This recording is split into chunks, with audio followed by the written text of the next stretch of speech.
बिस्मिल्लाहिर्रहमानिर्रहीम। अस्सलाम वालेकुम everyone. Dear students, I hope you all will be fine and doing well. So today we are going to discuss about different methods of blood collection. आज का जो हमारा lecture है, आज के लेक्चर में हम डिफरेंट मेथड्स डिस्कस करेंगे ऑफ ब्लड कलेक्शन के, किस तरह से हम ब्लड को जो है लैब में हम कलेक्ट कर सकते हैं। बेसिकली एक लैब रन करने के लिए या लैब में काम करने के लिए जो बेसिक चीज़ है वो आपकी फिलबॉटमी है कि आपको जो है वो सैंपल कलेक्शन जो है वो आप लोगों को आनी चाहिए, ताकि फर्दर जो है उससे टेस्ट जो है वो प्रोसीड किए जा सके, टेस्ट जो है वो परफॉर्म किए जा सके। तो बेसिक काम जो है बेसिक चीज़ जो है किसी भी लैब के लिए वो फिलबॉटमी है। अगर आपकी सैंपल कलेक्शन आपका ठीक नहीं है, सैंपल कलेक्टिंग टेक्निक आपकी ठीक नहीं है, सैंपल जो है आपने सही जगह से नहीं लिया, आपने जो प्रिक किया है वो ठीक नहीं था, देन आपकी जो सैंपल की जो टेक्निक है या सैंपल में यूज़ होने वाले डिफरेंट मेथड्स हैं, देन उनमें जो है वो आपकी डिफरेंट मटेरियल्स आपके ठीक नहीं है, तो उससे जो है वो रिजल्ट जो है वो डिस्टर्ब हो सकते हैं। और किसी भी लैब में प्री एनालिटिकल एरर्स जो हैं, अगर उनकी प्री एनालिटिकल एरर के जो चांसेस हैं वो बहुत ज़्यादा हैं। बेसिकली एक लैब में जो है वो तीन तरह के एरर्स जो हैं वो आ सकती हैं: pre analytical, analytical and post analytical. तो प्री एनालिटिकल ऐसे एरर्स को कहते हैं जो सैंपल कलेक्ट करते हुए या टेस्ट परफॉर्म करने से पहले जितने भी प्रोसीजर्स हैं उनमें जो एरर्स आएंगे उनको प्री एनालिटिकल एरर कहेंगे। सैंपल एनालिसिस से पहले जितने एरर्स आएंगे वो प्री एनालिटिकल एरर्स कहलाएंगे। और प्री एनालिटिकल एरर जो है वो आपकी फाइनल डायग्नोसिस पे जो है उसको अफेक्ट कर सकता है। इसलिए अगर आपके प्री एनालिटिकल एरर्स जो हैं वो मिनिमम हैं या बिल्कुल ही जो है वो आपके प्री एनालिटिकल एरर्स जो हैं उन पे आप कंट्रोल कर लेते हैं, तो आपकी जो टेस्ट रिपोर्टिंग है, आपकी जो लैब की क्वालिटी है, रिपोर्ट की आपके लैब की रिपोर्टिंग जो है वो बिल्कुल अच्छी होगी, आपकी लैब का स्टैंडर्ड जो होगा वो हाई होगा। तो आज का लेक्चर स्टार्ट करते हैं। Blood collection, basically sample collection में डिफरेंट सैंपल्स हैं, जिनमें यूरिन भी आ सकता है, यूरिन सैंपल है, stool sample, then blood sample के अलावा फ्लूइड्स हैं लाइक CSF का, सेरिब्रोस्पाइनल फ्लूइड है, देन साइनोवियल फ्लूइड है। तो देन कल्चर के लिए डिफरेंट स्वाबिंग की जाती है। तो उनमें जो बेसिक जो आज हम डिस्कस करेंगे वो ब्लड कलेक्शन पे है कि ब्लड का सैंपल जो है वो हम किस तरह से कलेक्ट कर सकते हैं। Blood collection are the collection of blood usually involves the removal of blood and it comes in many different forms. It is also a common term in blood sampling for laboratory analysis. तो blood collection, a collection of blood usually जो है जिनमें involve the removal of blood, जिसमें जो है basically हम blood जो है वो रिमूव करते हैं बॉडी से। तो ये डिफरेंट फॉर्म्स में आ सकता है, डिफरेंट जो है प्लेसेस से, डिफरेंट साइट्स से हम ब्लड का सैंपल है वो हम ड्रा कर सकते हैं। It's also common term in blood sampling for laboratory analysis. इसी तरह से लेबॉर्ट्री एनालिसिस में ब्लड सैम्पलिंग जो है वो एक कॉमन टर्म है। Then three popular methods of blood collections are arterial sampling, venipuncture sampling, finger stick sampling, also called finger prick sampling। तो बेसिकली जो है वो तीन मेथड्स जो हैं जो मोस्ट पॉपुलर हैं वो यूज़ किए जाते हैं। उनमें आर्टीरियल सैम्पलिंग नाम से भी जो है वो शो हो रहा है कि आर्टरी से अगर हम सैंपल या ब्लड जो है वो हम ड्रा करेंगे, कलेक्ट करेंगे, तो ऐसी टेक्निक को हम आर्टीरियल सैम्पलिंग कहेंगे। देन वेन्यूपंक्चर सैम्पलिंग जो है वो बेसिकली वेन से जो है वो सैंपल जो है वो ड्रा किया जाता है। Then prick sampling, finger prick sampling जो है वो एक स्पेसिफिक टेस्ट हैं। मोस्टली जो है फिंगर स्टिक और फिंगर प्रिक सैम्पलिंग जो है वो बच्चों में की जाती है, या ऐसे पेशेंट जिनका सैंपल लेना थोड़ा मुश्किल हो, या पेशेंट जो है वो नर्वस हो, तो उनमें जो है वो फिंगर प्रिक सैम्पलिंग जो है की जाती है। ये मेथड जो है वो प्रेफर किया जाता है। देन वन बाय वन हम इन मेथड्स को डिस्कस करते हैं। arterial sampling. Arterial sampling, this form of blood collection most commonly take place within a hospital environment. Arterial sampling जो है basically इसे जो है मोस्ट कॉमनली यूज़ किया जाता है with in hospital environment. Hospital के अंदर ही अगर सैंपल किसी पेशेंट से ड्रा करना है तो आर्टीरियल सैम्पलिंग जो है उसमें आर्टीरियल सैम्पलिंग के थ्रू जो है उसका सैंपल ड्रा किया जाएगा। It is used in identification of metabolic, respiratory and mixed acid based disorders where CO2 level require understanding और मॉनिटरिंग। तो आर्टीरियल सैम्पलिंग उस वक्त प्रेफर की जाती है जब आपने आइडेंटिफिकेशन ऑफ मेटाबॉलिक डिजीज़, जब मेटाबॉलिक डिजीज़ जो है वो डिसऑर्डर जो हैं उनकी आइडेंटिफिकेशन करनी हो। देन रेस्पिरेटरी डिसऑर्डर्स की आइडेंटिफिकेशन करनी हो या डायग्नोसिस करनी हो, and mixed acid based disorder. इसी तरह से मिक्स्ड एसिड बेस्ड डिसऑर्डर्स हैं, इनमें एबीजीज है। एबीजीज जो है वो एक टेस्ट है जो कि आईसीयू पेशेंट, ऐसे पेशेंट जो आईसीयू में एडमिट होते हैं इंटेंसिव केयर यूनिट में, उनके लिए जो है एसिड बेस बैलेंस को चेक करने के लिए जो है एबीजीज टेस्ट करवाया जाता है। और एबीजीज टेस्ट में जो है वो आर्टीरियल सैंपल जो है वो ड्रा किया जाता है where CO2 level require understanding. और ऐसे टेस्ट जिसमें CO2 का लेवल जो है उसको मोनीटर किया जाए, तो ऐसे टेस्टिंग के लिए जो है आर्टीरियल सैम्पलिंग जो है वो प्रेफर की जाती है। वाइल जनरली सेफ, बेसिकली जो ये तरीका है, ये सैम्पलिंग टेक्निक है, ये सेफ है। Procedure can be upsetting and painful, लेकिन ये जो प्रोसीजर है ये अपसेटिंग और पेनफुल है काफ़ी फॉर पेशेंट के लिए।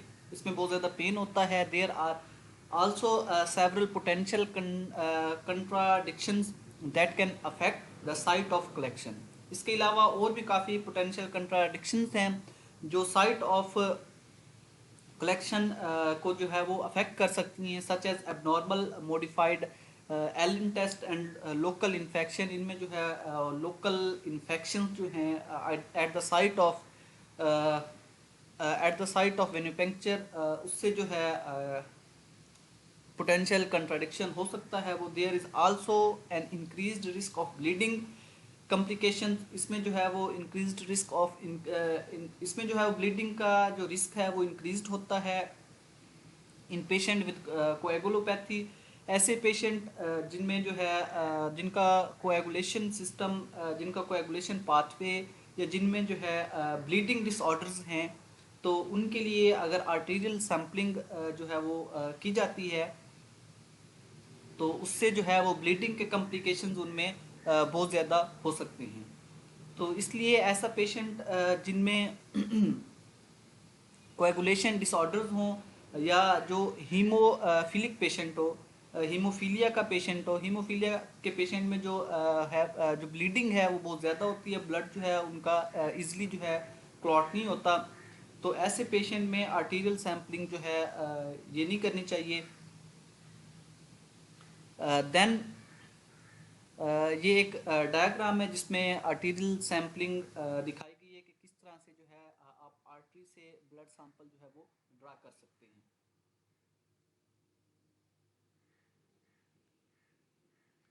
Then venipuncture sampling is most common way to collect blood from adult patients. वेन्यूपेंक्चर और वेनस पंक्चर जो है जिनमें वेन जो है वो पंक्चर की जाती है, वेन से ब्लड जो है वो ड्रा किया जाता है, इज द मोस्ट कॉमन वे। ये बहुत कॉमन वे है टू कलेक्ट ब्लड कलेक्टिंग के लिए फॉर अडल्ट पेशेंट्स। और मोस्टली जो है वेन्यूपेंक्चरिंग सैम्पलिंग अडल्ट पेशेंट्स में की जाती है। जितने भी अडल्ट पेशेंट ओपीडी में, आउटडोर पेशेंट में आ रहे हो या इमरजेंसी, तो वहाँ पे जो है जो ब्लड कलेक्शन है उनमें जो है यूज़ होने वाला जो प्रोसीजर है या ब्लड सैम्पलिंग जो टेक्निक है वो वेन्यूपेंक्चर टेक्निक है। और मोस्टली ऑलमोस्ट हर लैब पे जो सैम्पलिंग होती है वहाँ पे वेन्यूपेंक्चर सैम्पलिंग जो है मेथड यूज़ किया जाता है। Collection take place from superficial vein. इसमें जो ब्लड की जो कलेक्शन होगी वो सुपरफिशियल वेन से हम ब्लड कलेक्ट करेंगे इन अपर लिम। और अपर लिम इन हमारे अपर लिम्स में हमारे आर्म्स आते हैं, लोअर लिम्स में हमारी लेग्स आती हैं। तो अपर लिम हमारी जो आर्म्स हैं उनमें जो सुपरफिशियल वेन होगी, जो सबसे प्रोमिनेंट वेन होगी और जो सबसे ऊपर जो स्किन के नज़दीक होगी, ये स्किन से जो है जो विजिबल होगी, मोस्ट प्रोमिनेंट वेन होगी, तो उससे जो है वो हम सैंपल कलेक्ट करेंगे। Generally the median cubital when. और इसमें जो है वो मीडियन क्यूबिटल वेन जो है ये आइडली ये चूज़ की जाती है फॉर वेन्यूपेंक्चर। और इस वेन से जो है वो ब्लड ड्रॉ किया जाता है। इस वेन का जो डायमीटर है वो भी लार्ज होता है और मोस्ट प्रोमिनेंट वेन है, सुपरफिशियल वेन है, तो इससे जो है वो सैंपल जो है वो ड्रॉ किया जाता है। This vein is close to skin. और ये मीडियन क्यूबिटल वेन जो है ये स्किन के बहुत क्लोज है। Does not have many large nerve position close by. और इसके इर्द गिर्द जो है नर्व्स नहीं होती, नर्व्स की जो तादाद है वो कम है as compare to other side.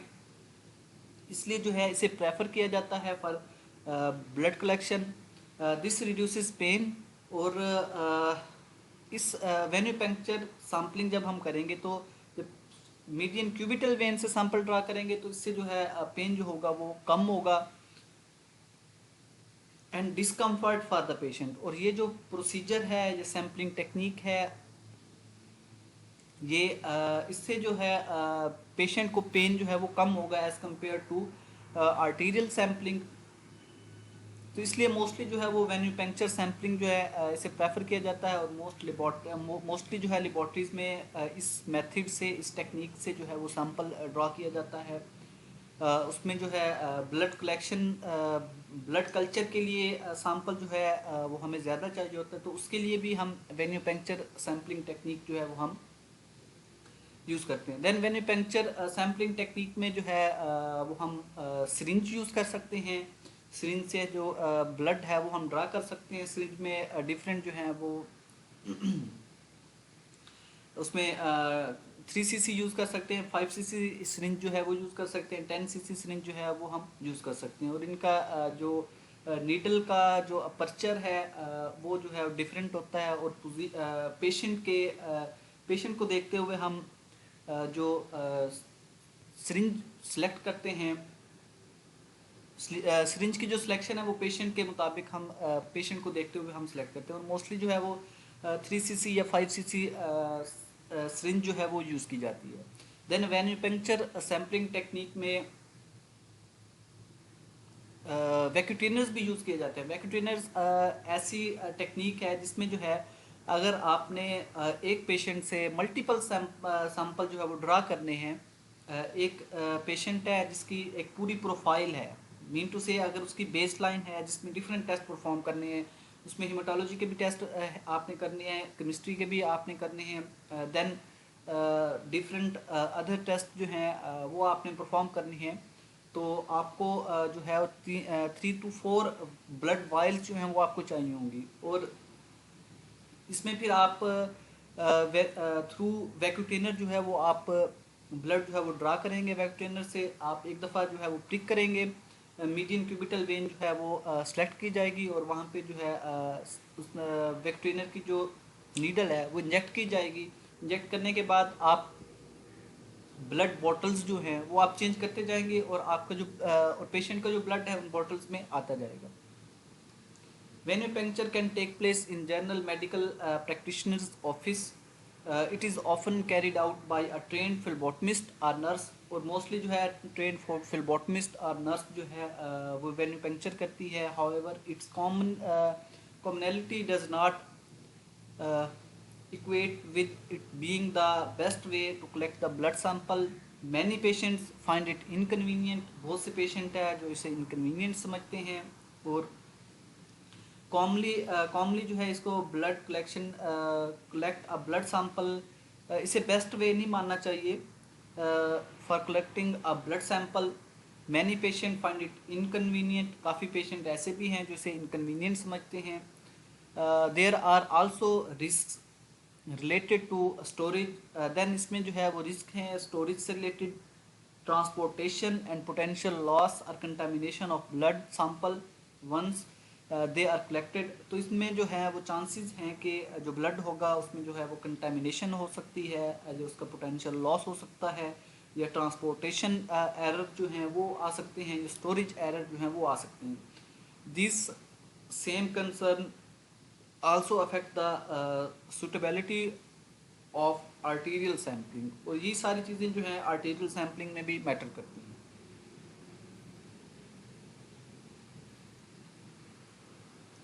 Then इस डायग्राम में वेनस ब्लड का दिखाया गया कि हम किस तरह से वेनी पंक्चर के ज़रिए वेनी पंक्चर टेक्निक को अप्लाई करते हुए एक सिरिंज से जो है वो हम सैंपल जो है वो ड्रा कर सकते हैं। और इस डायग्राम में जो है वो median cubital fossa, median cubital vein से जो है वो ब्लड सैंपल ड्रा कर रहा है फिलबॉटमिस्ट। और ये वेन जो है हमारी ये मोस्ट प्रोमिनेंट और नियर टू स्किन होती है, और यहाँ से जो है हम सैंपल ड्रा कर सकते हैं।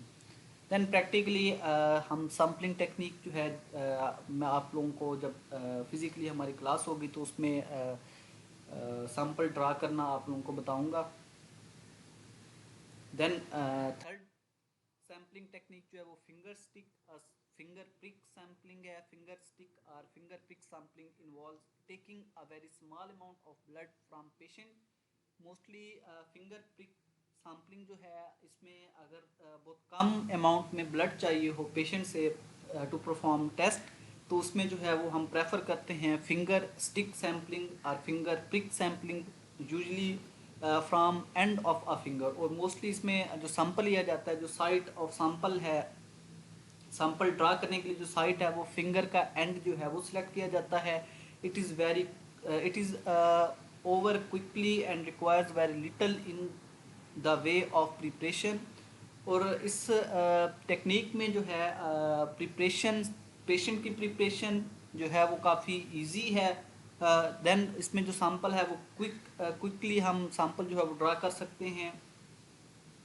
Therefore reducing concern and anxiety in the patient, इससे जो है पेशेंट परेशान भी नहीं होता, पर्टिकुलरली इन चिल्ड्रन। और मोस्टली जो है ये सैम्पलिंग टेक्निक जो है ये चिल्ड्रंस बच्चों में जो है यूज़ की जाती है, एंड नर्वस अडल्ट। इसी तरह से कुछ अडल्ट जो नर्वस हैं या जिनको फोबिया होता है कि इंजेक्शन जो है वो हमने नहीं लगवाना, हमने सिरिंज जो है सिरिंज से ब्लड ड्रा नहीं करवाना, तो उनके लिए जो है जो प्रेफर मेथड है वो फिंगर प्रिक मेथड है। फिंगर प्रिक मेथड जो है अप्लाई करते हुए फिर उनसे सैंपल जो है वो ड्रा किया जाएगा।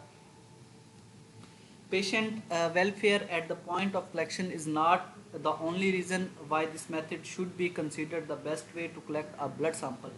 Then patient की welfare की बात करें तो patient welfare या patient की रिपोर्टिंग के पॉइंट ऑफ व्यू से ये कलेक्शन ये जो टेक्निक है ब्लड कलेक्ट करने की, ये ठीक नहीं है। The long-term benefits to the patient include the loss of less blood and ability to carry out testing at home as phlebotomist is not required for the procedure. इसी तरह से long-term benefits में जो है ये टेक्निक यूज़ की जाती है। लाइक आपने अगर ग्लूकोमीटर से आपने ब्लड में ग्लूकोज लेवल जो है उसकी एस्टिमेशन करनी है, देन उसमें जो है फिंगर प्रिक मेथड जो आप खुद भी या पेशेंट जो है वो खुद भी कर सकता है।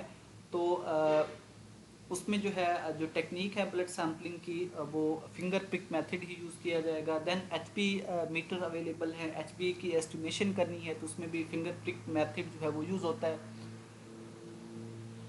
और इसमें जो है टेस्टिंग एट होम, अगर होम पे आपने टेस्ट परफॉर्म करना है तो देन आप इस टेक्निक से जो है सैंपल ड्रा कर सकते हैं। As phlebotomist is not required for procedure, इस प्रोसीजर के लिए फिलबॉटमिस्ट जो है वो रिक्वायर्ड नहीं होता। देन इस डायग्राम में दिखाया गया कि किस तरह से जो है फिंगर प्रिक मेथड से जो है वो हम सैंपल ड्रा कर सकते हैं। और मोस्टली इस मेथड में 1 to 2 ड्रॉप्स जो हैं ब्लड के वो हमें चाहिए होते हैं to perform test. Arterial and venipuncture sampling are still very common and still have their places in medicine, clinical research and patient care. Then arterial और venipuncture sampling technique जो है ये बहुत common है और still ये use होती हैं in medicine। मेडिसिन में यूज़ होते हैं। क्लिनिकल रिसर्च जो हैं जो कंडक्ट होती हैं उनमें ये यूज़ होती हैं। एंड पेशेंट केयर के लिए जो है ये टेक्निक्स यूज़ की जाती हैं। However with advances in the technology and greater understanding of the blood sampling finger stick collection is gain ground. लेकिन फर्दर जो है टेक्नोलॉजी के लिहाज से टेक्नोलॉजी जो है डिफरेंट लाइक पहले जो था शुगर की जो एस्टिमेशन होती थी उसमें जो था हम वेनस ब्लड जो है वो हम ड्रा करते थे और वो एक लंबा जो था प्रोसीजर था। देन टेक्नोलॉजी जो थी टेक्नोलॉजी एडवांसेस इन टेक्नोलॉजी की वजह से ग्लूकोमीटर जो है वो डिस्कवर हुए और ग्लूकोमीटर में जो थे फिंगर प्रिक मेथड से हमें ब्लड चाहिए होता है तो उसमें जो है हम फिंगर प्रिक मेथड जो है हम यूज़ करते हैं। तो मीन टू से टेक्नोलॉजी बढ़ने की वजह से ऐसी डिवाइसेस आ रही हैं मार्केट में अवेलेबल हैं जिससे जो है हम फिंगर स्टिक या फिंगर प्रिक मेथड से ब्लड कलेक्ट कर सकते हैं। देन फर्दर जो है अपना टेस्ट परफॉर्म कर सकते हैं। Then preparing the puncture site after securing the tourniquet and reaffirming your selection of the best vein not by the site and palpation proceed as follows. Note, if patient has intravenous solution going into or both arms, it is acceptable to puncture the vein 3 to 4 inches below the site of IV। अगर कहीं पे IV apply किया हुआ है, किसी patient को IV जो है लगा हुआ है तो उसमें जो है और उसको जो है वो फ्लूइड दिया जा रहा है तो उसमें आपने 3 to 4 inches below the site आपने वहाँ पे उसको पंक्चर करना है। Except when a blood alcohol is ordered swab the site with a sterile alcohol sponge 70% alcohol in circular motion. Then उस जगह को जहाँ उस साइट को जहाँ से आपने सैंपल ड्रा करना है वहाँ पे आपने 70% अल्कोहल जो है वो अप्लाई करना है to push contaminants away from the puncture site ताकि वहाँ पे जो ताकि वहाँ पे जो कंटामिनेंट्स हैं डिफरेंट माइक्रोबियल एजेंट्स हैं उनको दूर किया जा सके from the puncture site. Do not routinely use an iodine preparation. Then इसमें जो है वो आयोडीन प्रिपरेशन यूज़ नहीं करनी चाहिए। आयोडीन में contaminate the specimen which for certain chemistry test. Iodine जो है वो कंटेमिनेट कर सकता है स्पेसिमन्स को डिफरेंट केमिस्ट्री टेस्ट्स में तो उसके लिए जो है आयोडीन यूज़ नहीं करनी चाहिए। Then allow the puncture site to air dry after swabbing. Swabbing करने के बाद पंक्चर साइट को जो है वो एयर ड्राई करना चाहिए और ड्राई द साइट विद गाज या गाज जो है सिप्रिट गाज जो है वो यूज़ करनी चाहिए ताकि इसमें जो है वो गाज यूज़ करना चाहिए ताकि जो साइट है उसको खुश किया जा सकता है। If alcohol is not allowed to dry it may cause specimen haemolysis. अगर अल्कोहल अच्छी तरह ड्राई नहीं होता तो इससे जो है वो स्पेसिमन की हिमोलिसिस हो सकती है। इफ़ आर्म इज़ ड्राई, अगर आर्म जो है वो ड्राई है, you will avoid staining the patient at venepuncture. उससे जो है स्टिंगिंग जो है पेशेंट की वो डिस्टर्ब हो सकती है। Break the paper seal on the needle cap in the presence of the patient and remove the needle cap। हमेशा जो नीडल आपने यूज़ करनी है वो पेशेंट के सामने उसको ओपन करना है। Visually inspect the point of needle for burrs and possible discolouration along the shaft of the needle before using the needle. इसी तरह से नीडल को इंजेक्ट करने से पहले आपने नीडल को अच्छी तरह जो है वो चेक कर लेना है। इफ़ इट हैज़ बर्स और डिस्कलरेशन, अगर वहाँ पे कोई डिस्कलरेशन है don't use the needle use नहीं करना चाहिए। Use another sterile needle. Then दूसरी जो है स्टीराइल नीडल जो है वो यूज़ करनी चाहिए। Anchor the vein, then vein को जो है एंकर करें या आपकी जो नीडल है वो इंजेक्ट करें। Enter the vein with needle at an angle approximately 15 to 30 degree. Then angle जो है आपका नीडल इंजेक्ट करने का वो 15 to 30 डिग्री होना चाहिए। Then material well fitting sterile gloves use होते हैं, and assortment of the blood sampling devices वो यूज़ होती हैं, like needle syringe of different sizes, then tourniquet alcohol hand rub, 70% alcohol swabs for skin disinfection, skin की disinfection के लिए 70% alcohol swab use होते हैं, देन गाज और cotton wool ball to be applied over the puncture site, then gauze और cotton wool ball जो है वो पंक्चर साइट पे अप्लाई करनी चाहिए। लेबॉर्ट्री स्पेसिमन लेबल्स, लेबॉर्ट्री के स्पेसिमन को लेबल करने के लिए डिफरेंट लेबल्स जो हैं वो यूज़ होती हैं, वो आपके पास अवेलेबल होनी चाहिए। राइटिंग इक्विपमेंट, पेशेंट का डाटा लिखने के लिए जो है राइटिंग इक्विपमेंट होना चाहिए, लेबॉर्ट्री फॉर्म्स होने चाहिए, leak proof transportation bag and containers, puncture resistant shop container, इसी तरह से एक पंक्चर रेजिस्टेंट शॉप कंटेनर होना चाहिए। After blood sampling, blood sample collect करने के बाद आपने जो शॉप्स हैं उससे जो है शॉप कंटेनर है उससे जो है आपने नीडल्स जो हैं उनको आपने सेपरेट कर लेना है। तो ये आज का लेक्चर था। आई होप आप लोगों को आज का लेक्चर समझ आ जाएगा। अगर फर्दर आप लोगों की कोई क्यूरी है तो ग्रुप में आप डिस्कस कर सकते हो। थैंक यू, अल्लाह हाफिज़।